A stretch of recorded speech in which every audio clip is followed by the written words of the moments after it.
Kisah Dewa Indra yang harus takluk terhadap Asura Raja Bali, hingga para dewa terusir dari kerajaan surga. Raja Bali mendeklarasikan sebagai Raja Tiga Dunia, sehingga mengharuskan Dewa Wisnu harus turun ke dunia menjadi Wamana Avatar. Berikut kisah lengkapnya. Meskipun telah memperoleh tirta amerta, ada kalanya para dewa mengalami kekalahan. Si Raja Bali yang merupakan Raja Asura pada masa Satya Yuga, dia kembali menantang para dewa. Dengan bantuan Sukracarya yang merupakan guru para Asura, ia memperoleh kekuatan dan pasukan yang sangat kuat untuk melawan para dewa kembali. Dewa Indra sebagai pimpinan para dewa dan rekan dewa lainnya merasa terdesak dan dinasehati untuk meninggalkan swarga loka. Karena jika tidak menghiraukannya, maka Raja Bali benar-benar akan menaklukkannya. Tak ada pilihan lain, maka para dewa terpaksa meninggalkan kahyangan.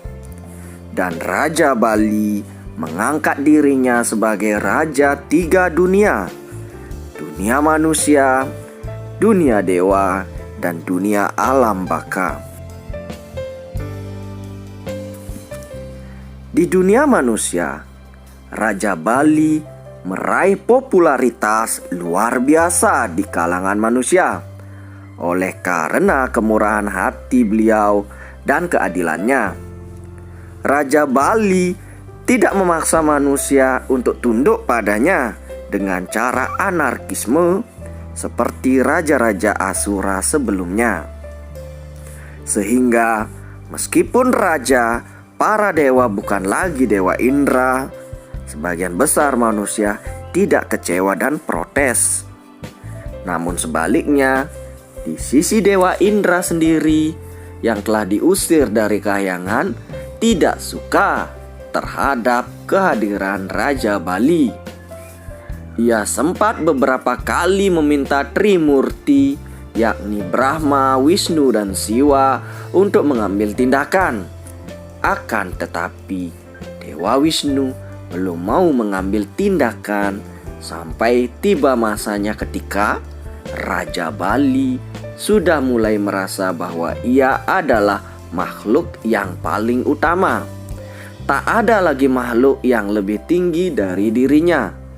Nah, saat itulah Dewa Wisnu akan bertindak, menjelma ke dunia dalam bentuk Wamana.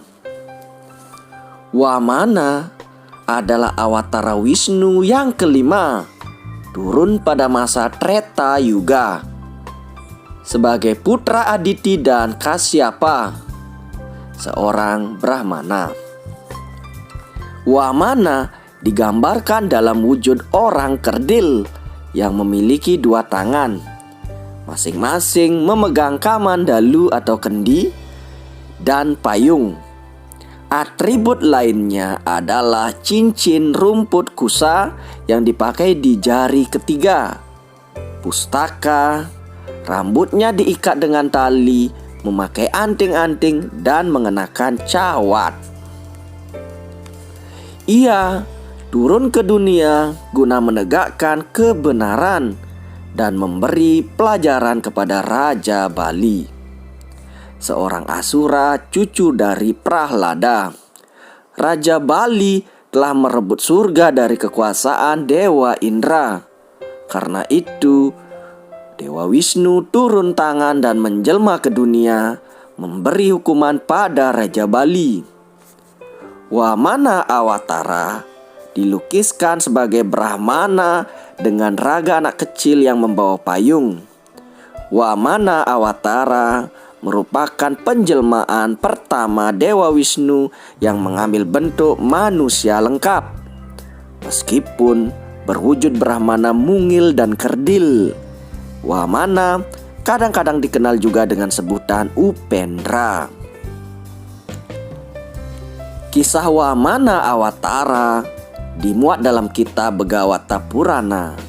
Menurut cerita, Wamana sebagai Brahmana cilik datang ke istana Raja Bali karena pada saat itu Raja Bali mengundang seluruh Brahmana untuk diberikan hadiah. Ia sudah dinasehati oleh Sukracarya agar tidak memberikan hadiah apapun kepada Brahmana yang aneh dan lain daripada biasanya. Pada waktu pemberian hadiah, seorang Brahmana kecil muncul di antara Brahmana-Brahmana yang sudah tua-tua. Brahmana tersebut juga akan diberi hadiah oleh Raja Bali. Brahmana kecil itu meminta tanah seluas 3 jengkal yang diukur dengan langkah kakinya. Raja Bali pun takabur dan melupakan nasihat Sukracarya sambil tertawa terbahak-bahak karena melihat Brahmana mungil ini hanya meminta kecil sekali permintaannya. Lalu ia menyuruh Brahmana kecil itu melangkah. Pada waktu itu juga Brahmana tersebut membesar dan terus membesar. Dengan ukurannya yang sangat besar, ia mampu melangkah di surga, di bumi sekaligus. Pada langkah yang pertama, ia menginjak surga. Pada langkah yang kedua, ia menginjak bumi. Dan pada langkah yang ketiga, karena tidak ada lahan untuknya berpijak, maka Bali untuk memenuhi janjinya menyerahkan kepalanya. Sejak itu tamatlah kekuasaan Raja Bali.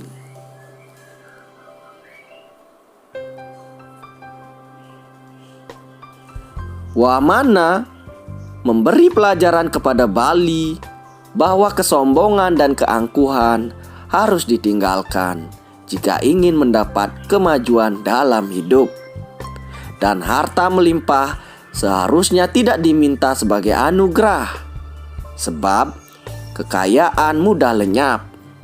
Kemudian Wamana berubah wujud sebagai Mahawisnu. Ia merasa senang dengan keteguhan hati Bali dan sikapnya yang setia terhadap janji. Maka dari itu Dewa Wisnu menamainya Mahabali, karena ia merupakan seorang Mahatma atau berjiwa besar.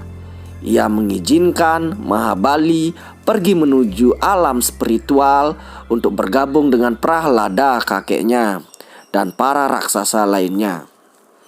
Dewa Wisnu juga menyatakan bahwa Mahabali boleh menjabat sebagai Indra, pemimpin para dewa, pada Manwantara atau zaman berikutnya. Menurut legenda, Mahabali merupakan raja yang dermawan bagi rakyatnya dan dipuja terutama oleh orang Malayali di negara bagian Kerala, India. Masa kekuasaannya diyakini sebagai zaman keemasan dan kemakmuran. Untuk menghibur rakyat yang berduka atas kemalangan rajanya, maka Mahabali diizinkan untuk kembali ke permukaan bumi setahun sekali. Kisah Wamana Awatara dan Raja Bali diperingati setiap tahun pada perayaan Onam di Kerala, India. Di sana juga terdapat kuil yang khusus memuja dia, si Wamana. Selain di sana, beberapa kuil Wamana tersebar di India.